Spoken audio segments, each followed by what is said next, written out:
Hey everybody, how's it going? Welcome back to Cosmic Culture, the channel where we talk about all major movie and television news, theories, breakdowns, and much, much more. I'm Chris, and this week we were treated to an insane Loki episode 5, wherein we got even closer to the reveal as to who the big bad running the TVA is. There are a handful of options of people who could be doing it, but it's really up to King Loki, who we saw in a trailer and haven't seen yet in the series, or Kang the Conqueror, who, without a doubt, they have dropped litters and litters of Easter eggs for this character, definitely leading to his eventual appearance, which is confirmed to be in Ant-Man and the Wasp: Quantumania. So these two options are both very viable and, in my mind, make a lot of sense. Now, I think the actual big bad is going to end up being a Loki variant. So we'll have Loki versus Loki at the very end, and a very cool turn in on itself. Like we've seen in all of the Disney Plus shows so far, it always ends up being about the person who the show is about. Falcon and the Winter Soldier was about Falcon becoming Captain America, WandaVision was about Wanda becoming Scarlet Witch, and maybe Loki is about Loki defeating himself to become the most formidable force in the universe and the director of time in the TVA, or maybe just take it down and allow free will to exist.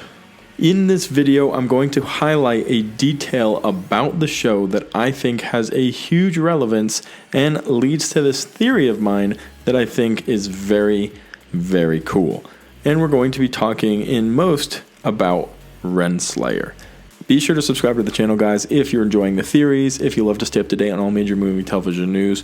We're covering it here on the channel with daily uploads, so hit that notification bell as well, and comment in the comment section down below what you think of this theory that I'm about to lay out for you. So the important part of this theory comes from a scene in episode 5 of the Loki series where Renslayer is talking to B-15, and B-15 has a realization that Renslayer actually does not know who is running the TVA, and that she's just as desperate to figure it out as Sylvie is. B-15 then goes on to taunt her, saying, "You won't beat her, she needs to do this and you want to." And then Renslayer leaves the room and immediately pulls out Miss Minute and tells her she needs all of the information about the creation of the TVA, demonstrating that she actually does not know who it is.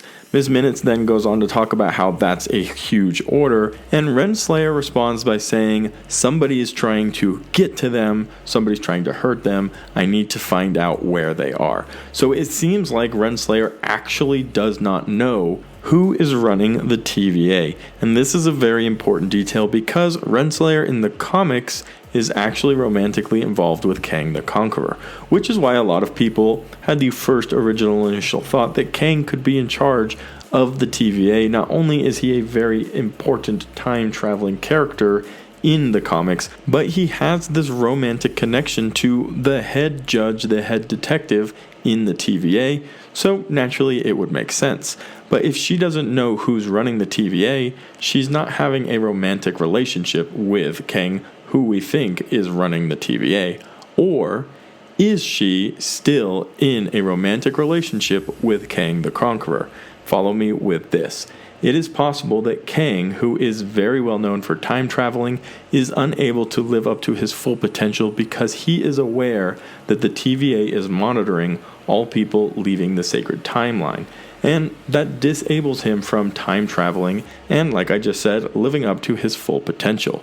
So he needs to take the TVA down in order to realize all of the power that we know in the comics Kang is capable of. So he needs to take the TVA down, but much like us, doesn't know who is running the TVA. So what does he do?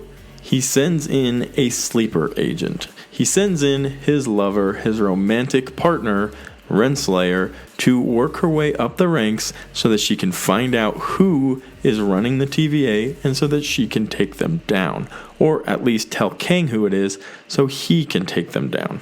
This ultimately can lead to a post-credit scene after the last episode where Renslayer goes to Kang and says, "The TVA is gone."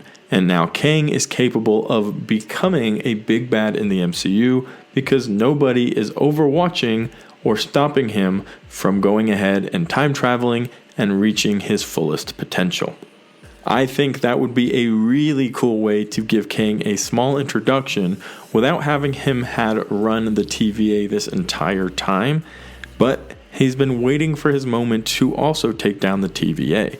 So moving forward, now that the TVA is destroyed, he can become the big bad in the MCU and not start off his MCU career with a loss to Loki and a handful of other Lokis because they took down the TVA, which is how I believe this series is going to end, with the TVA in absolute rumbles and nothing really remaining of the order of what was the TVA, eventually leading to Spider-Man No Way Home and the multiverse that we're going to see there, and ultimately the multiverse of madness, where Doctor Strange is going to have to attempt to put everything back together after the crumbling of the TVA.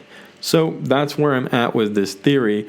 Renslayer is actually working with Kang to find out who is running the TVA, has been working her way up the ranks of this detectivehood all the way up to this judgehood, where she's become the confidant of the runner of the TVA, so she could find out what is going on, relay that to Kang, so Kang can overthrow the TVA. Now, I do believe Loki will end up doing it, or Sylvie will end up doing it. The TVA will crumble, and she will return to Kang with the good news that the TVA is gone, and he may reign supreme of time travel and of the timelines, thus setting up the future of the big bad Kang the Conqueror, who, like I said already in this video, we know is making an appearance in Ant-Man and the Wasp: Quantumania. That's my theory moving into the final episode. It'd be really cool to see that play out, mostly just because I would love to see that end credit scene where Renslayer goes to Kang and informs him it's time to get your bat on. But let me know what you think about this theory, like I said, in the comments section down below. I am very curious to find out who is running the TVA. Like I said, I think it's Loki, but we're going to have to wait and see, and potentially my theory will come to fruition, and we will see that Kang sent Renslayer in to figure out what was going on in the TVA the whole time. Thank you guys so much for watching till the very end of the video. Be sure to subscribe and comment your thoughts in the comment section down below. To everybody who's been joining for the live watch parties, thank you very much. Do not forget to join for the finale watch party and after discussion next Tuesday night. It's going to be a wild finale, and I can't wait for it. I'll see you all then, right here on Cosmic Culture.